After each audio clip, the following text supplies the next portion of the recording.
Magandang umaga mga kahay. So, luluto tayo ngayon. Dahil maaga tayo nagising. Pasok ka na naman, Monday na naman. Meron ako ditong pambaon nila. Ito ay may puso ng saging. Maaga ko pa kinuha doon sa likod. Madilim pa kasi, kaya hindi ko rin na-videohan. Tapos mayroon tayo ditong karne ng baboy. Yung pinadala sa atin ng viewers natin na kay Nanay Mercy na binili namin ng karne ng baboy. Yung kagabi, yung kalahati nito, niluto ko na kagabi adobo para pambaon nila ngayong umaga sa tanghali pala. Tapos ito ay pang-almusal na namin ito hanggang sa pananghalian na. So, ito yung padala ng ating viewers. Lulutuin natin ngayon sinigang na karne ng baboy na may puso ng saging. Tapos yung pampaasim natin ay dahon ng batuan. So, dito na sa palibot ng bahay natin yung ating mga pansahog. Perla natin to. Tapos ay ito naman sa tabi to. Hatiin lang natin. Mabilisan lang to eh.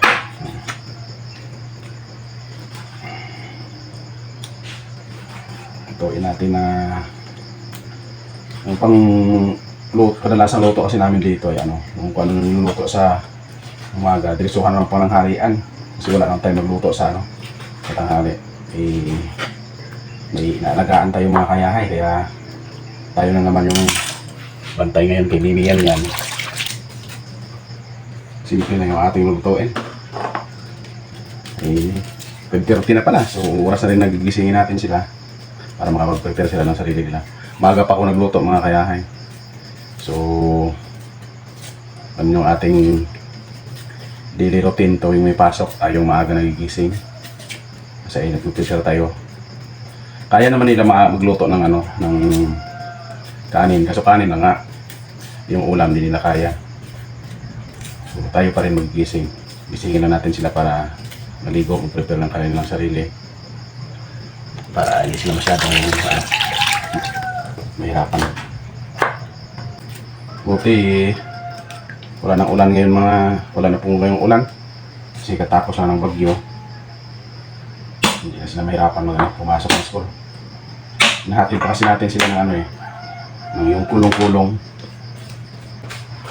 Ayun, gising na rin. Yan na gigisingin ko na sana pero naunahan ako. Yan, good morning. Yan yung isa. Thank you, Sige. May nag pala ng bigas, naghiram sila, yung anak ni Sister Mary. Kasi ay hindi sila nakapagpagiling. Ilang araw kasi walang init eh. So, hiram muna ng bigas. So, luto tayo ngayon. Habang hindi pa natin luto, hindi pa natin nasasalang, gisingin natin yung dalawang lalaki dito. Nagising na yung isang babae. Oh, tingnan mo yung posisyon, nakapalagbag na. Nag-iisa lang sa tulugan, pero nakapalagbag na. Dito yung paa dapat eh. Doon na yung paa sa dulo. Tapos dito sige yung babae ko. Pag medyo makalog tayo, gawa natin ang sariling kwarto itong babae natin. Wala pa tayong budget. Kasi puro lalaki itong dalawa. Tingnan mo naman yung isa. Dito naman, dito lang nakatulog isa sa paligid. Dalawa sana yung lalaki dito. Isa yung sa ilalim, sigab. Tapos sigil si Toto sa ilalim, sa taas. Kasi walang tulugan pa sigil. Kaya dito ko muna siya sa taas. Ginawa ng Dagdagan ko lang yung kanilang hatre. Siya sa taas.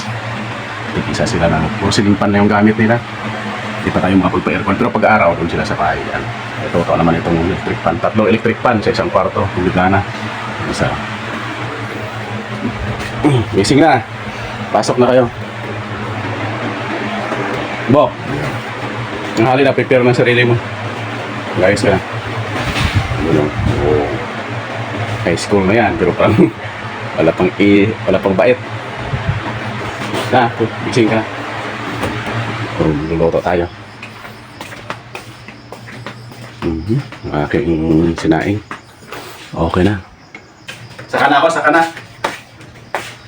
Ayan na si Jirik. Mangisda sana kami kasi maganda sa kahapon sana may time ako mangisda. Problema nga lang ay malakas kahapon. So wala tayong hindi tayo nakapagkalaot. Next week na naman tayo, every weekend na kasi tayo may time eh. Wala tayong magawa. Hindi tayo pwede ngayon kasi ano tayo sa bata ngayon. Ibibigyan yan, schedule natin.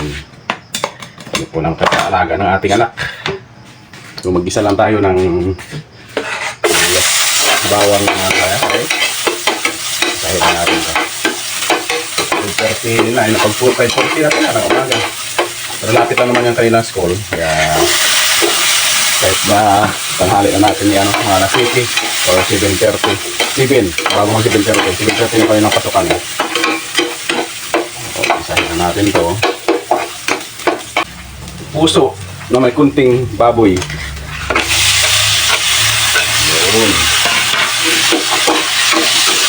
Galit mo na. Ano, tapos na ng bagyo.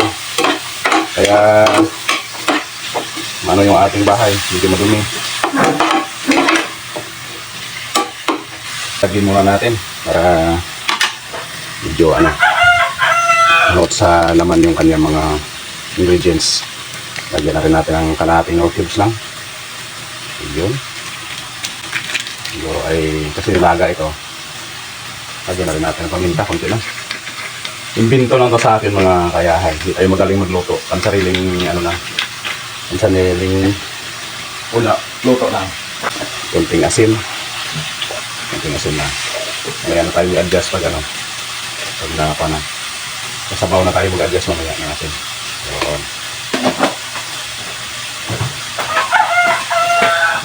palambutin na natin. Prepare na, ligo na. Habang pa. Pero itong aking kinain isa na ito eh. Yan. Dito ko nga dito. Mas mataas kasi dito. Patay. Ayan, bago sila maligo mga kayahay. Aga ako gumising. Minasyon na sila ang mga alikabok ng bahay. Ayun. Tingnan mo muna mga bintana kung vacuum sila. Tapos sigil naman. Ito nagpawalis. Ayun. Dami kaming kalat. Yan ang kanilang diliropin tuwing pumapasok sila sa umaga na kaya bago sila maligo ay nagligos muna sila ng bahay. Ang mga babae, ito yung aking lalaki. Yun muna, bago maligo daw. Bago sila maligo. Ito yung aking luto para kagabi na adobo na baboy. Ang ulam nila, nabawasan na yan. Ayun, kunti lang naman yung sila lang naman pang baon na nila. Ay, adobo ko kayo kagabi. Yan. Habang naliligo si Gab, sige ay prepare na ng kanyang babaunin. Ano baon mo na? Yun. Adobong pig. Kanin. Yung kanin pala namin mga ay kwan. Palay bundok yan. Yung mabango na palay. Yan yung aming Tapos ito yung ulam nila. Yun. Usok-usok pa. Ininit ko lang. Sila lang naman dalawa. So kasi na sa kanila yan. Babaunin nila tapos yung ulam namin. Ayan. Mainit ba? Babaunin nila. Kumakain ka ng sili? Hindi. Ay. Babaon na siya. Sige, baunin yan. Tapos itong ating niluluto. Yun. Lapit na. Lambot na siguro to. Yun, pinakuluan ko kasi. Pagdagan na lang natin nasa bawo mamaya. Yung pala natin, kaya yung puso ng saging, napansin nyo ay medyo pinakuluan ko isang kulo lang para yung pakla niya ay mawala. Tapos madali na rin siya lulutuin. Tinapon ko yung unang sabaw niya. Hindi naman gaano malambot pa ito. Pero kunting pakulo na lang, luto na yan. Tapos yung sabay na natin yung pang-asim natin mamaya. Medyo matigas-tigas pa kunti yung karne ng baboy. Yan. Pero pag medyo natuyo na yan, yan na yun. Sabawan na natin. Diretso timpla na. Habang naghintay tayo ng ating niluluto na sinigang na baboy, baboy na may puso. Dinalan tayo ng ating Miguel, kambal na babae, sira daw zipper ng kanyang uniform. Ito ay uniform niya, nakalda pero sira daw. Kaya tayo rin taga-repair. Pag may butas, tayo rin taga-tahi. So, paano ba magano? May zipper sana na bago ito, kabitan ko na lang ng zipper So, paano kaya ito? Nasira yung kanyang zipper. Kabila na lang. na ano pala dito, natanggal yung ano niya, sabitan niya ng zipper. Gawin natin ito. Ang gagawin natin ay pansamantala lang muna. Dapat makapabayan ako. Bilan ko lang ng zipper ito. Yan, ayaw na pumasok. Ito yata yung binana niya pa kay Hana eh. Yung kanya kasi nabili namin na uniform ay sa bayan ay maiksi. So mahaba, matangkad siya eh. Wala akong mahanap na mas mahaba, kaya itong yung maiksi binigay natin kay Aya kasi medyo mababa, matangkad si Gil kay Aya eh. Yun, yung bago ni Gil na maiksi binigay natin kay Aya, tapos itong medyo luma ni Hana, palit na sila. Ito yung napunta sa kanya, plansahin pa natin. Parang may iba ka pa namang uniform dyan, palit muna, gawin ko muna to. So ayan, naipasok ko na, ayos ko na, pero nalagpas pa rin ito eh. Kaya lagyan natin ng pundo sa dulo para hindi lumagpas yung zipper niya. Tahian na lang natin dito. Okay. Ito na lang. Yun. Yung mahirap. Malabo na yung mata. Paano mapasyot ito? Dati ano eh, liwanag pa yung ating mata, kaso ng problema lang. Papasain. Yun lang. Yun, di maipasok. Nanggugupit pa nga tayo eh, kaso pag ganito maliliit na, hirap ipasok. Yun, shot din. Kung sinulid na Bloy, di puti. Kung manual sana na makina, marunong ako magpanahi. Kasi wala kaming makina rito. Kasi yung nanay ko sa Iloilo, simula bata pa kami, mananahi na siya ng ano. Mananahi sa amin, lahat. Ano niya. Mananahi, manggugupit, manghihilot, nagpapaanak. Kaya medyo yung talent niya ay medyo nakuha ko. Marunong ako manahi ng ano, ng makina na manual. Yun yung ano niya dati. Yan yung kinukuha namin ng allowance dati yung kami nag-aaral. Mananahi siya. Marunong yun sa lahat. Manggugupit, mananahi, yung mama ko sa Iloilo. Manghihilot, papaanakan. Ngayon, naragdagan yung talent niya, nagsusumba na rin. Yan yung libangan niya kasi ano na siya, senior na siya eh. Pero hindi na siya pwede kasahin sa trabaho ano. Senior na siya, kaya nananahi pa rin. Pero ano, mga grupo niya lang sa ano, sa Sumba, yun yung mga tinatahi niya. Kaso doon sila sa Iloilo. Hindi na ako nakauwi doon. Babakasyon sana kami nung nakaraan. Problema lang ay ano, wala tayong budget. Ilagay na natin yung puso ng saging. Lambot na siya. So, puso ng saging. Pali malambot na ito mga kaya. Yun. Tapos, sabay na natin yung paasim natin. Ito lang naman yan. Yun. So, ayan. Hintayin na natin na lumambot. Yun. Sili. Kaya natin yung siling haba. Ako lang naman kumakain ng sili na yan eh. Kaya dinadamihan mo. Ang daming sili kasi dito. Yan. Luto na yung aking sinigang na baboy. Na may puso ng saging. Ayun. Sarap. Yan. Luto na yan. Patayin na natin. Tapos, itong bibi ko. Ay! Nagising na rin kasi wala nang mama. Narigo na. Buti yan dyan si ate. So, hintay lang. Ilagay na natin ano to. Kakain na kayo. Oh, sinigang sa puso ng saging. Oh, yun oh. Yan. Salamat sa nag-sponsor ng pang-ulam. Tapos itong isa, naantok pa yata. Hindi ko na. Kain na gata. At salamat po sa nag-sponsor ng aming ulam. Si Ma'am, kalimutan ko na kung anong pangalan. Viewer kasi ni Nana yun doon sa kanyang channel. Nung Webes ay nabigyan kami ng amount na pang-ulam daw namin. Kaso nung Biyernes nag-cancela ng pasok, kaya ayun, napasok. Kaya sabi ko kay Honey ay ibibili na lang namin ng ulam na karne sa Linggo ng hapon para baon ng mga bata sa Lunes. So maraming salamat ma'am, nakabili kami ng masarap na ulam. Dahil sa totoo lang ay tipid na tipid kami sa ulam dahil gawa nga ng mahal. Mahal ang karne ng baboy. 20 pesos na lang, 500 na siya. Tapos yung 1 kilo, ay kung lutuin mo ng adobo, nako, isang kainan lang namin yun dahil malalaki na itong mga alaga ko. Dati nung bata sila, sobrang nilang pihikan. Nagaproblema ako kung paano pakainin. Ngayon naman, nagaproblema ako kung paano lumiit ang kain. Marami na silang kain, palaki na talaga sila.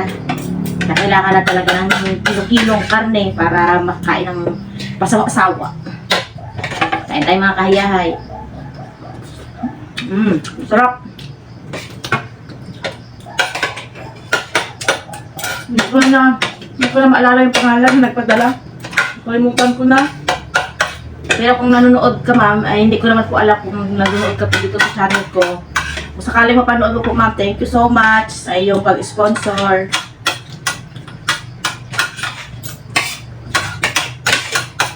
Si Honey at si Yan ay doon nasa labas, pinapaarawan si Yan.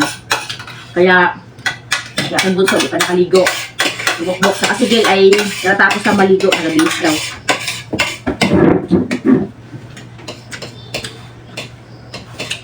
Pag may pasok, hindi talaga kami sabay-sabay kumain. Dahil parehong nagmamadali.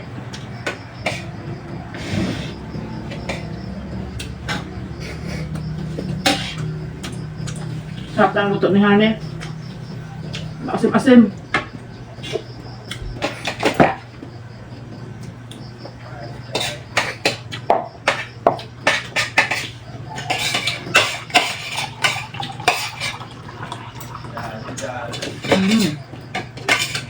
Good job yung aming papa. Siya yung nagluluto sa umaga. Ayun! Ayun, nandiyan na sila. Siya talaga yung nakatuka sa pagluluto sa madaling araw mga kayahay kasi nga ako ay puyat sa magpagdiligayan yan. Kamusta yung ating luto? Masarap ayun. Sarap. Sinigang na puso na may kunting baboy. Nagpaiwag ka sa ano, para sa tambo. Mayroon doon. Para sa... Hinati ko pa kasi itong baboy na to eh. 3 hati. 3 hati, Yung no? adobo, tapos yung sinigang, 1 kilo. Tapos yung Para sa lumpia. sa lumpia na lulutuin natin. Yung Yan. labong, ay lulutuin mo. Ayun, ma, kung nanonood ka dito sa channel ko, alam mo yung, ikaw yun kasi, ano ba yung pangalan? Sino? Nung nagpadala? Hindi ko rin na ano. Kasi may best ko kasi Hindi ko na pan yung nagpadala. Basta, salamat. viewer kasi siya ni nanay doon sa Yeah. kanyang channel. Ay, hindi ko alam kung nandito siya sa channel ko. Pero kung nandito ka, ma'am, Kalimutan ko yung pangalan. nakalimutan ko rin nga. Kung dito ka, ma'am, ay Si nanay, alam ni nanay yan. sobrang laking tulong ng ano. Tinglugaw. Kung nanonood ka, ma'am, ay sobrang ano talaga, sobrang sulit ang karne na binili namin. Inulam kagabi, ngayon, at mamaya naman yung lumpia para Baon. baon ng mga estudyante sa paano nila, baon nila sa pagpasok. Uy! Ja. Oh, ikimin mo sa bawah. Dito na. Yung sabaw. Sa bawah. Sabi lang. Kain na siya eh, kasi hindi pa luto yung kanyang ano. Yung Lalo tayo kanyang lugaw. Tikman mo Oo, yung paa. Tikman mo yung luto ni Papa. Yun. Sarap na. Ang nako, nagustuhan eh. Ay, nagpapugi na. Papugi mo na. Pugi mo na, pugi. Tikman mo na ng sabaw para lumabas ang papugi. Nagpapapugi na yun eh. Oo, yung paa. O yung pa. Inaabot yung paa, ginagawang... Oo. Papugi mo na. Pugi mo na. Ayun! Yan, papugi yan. Papugi mo na. Ay, talaga naman. Ang dami. Ang dami talaga. Ay, pugi-pugi na. Kahit pangit yung papa. Pugi yung anak. Pugi yan. Ito mo namin sa labas, mainit. Sige. Yan, nakayahan. Thank you so much sa inyong panonood. Ginaganahan kami ngayon mag-upload ng video sunod-sunod, mga kayahay.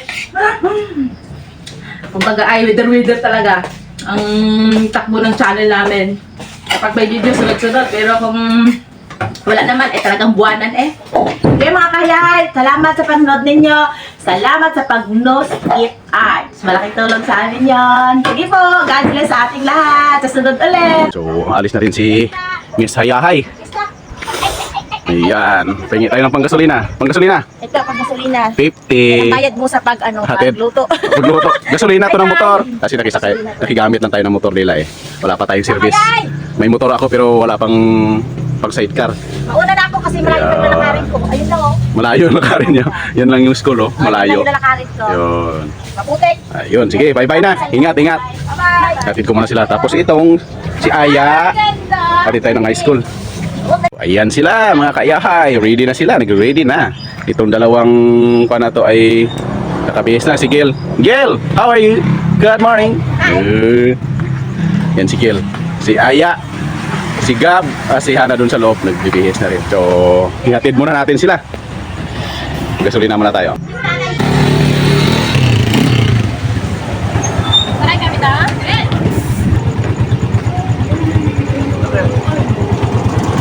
Anak, hinahanap. Manok, manok, manok. Magulas, magulas. Oy, baunan ka anak saan? Gabriel. Muna tayo.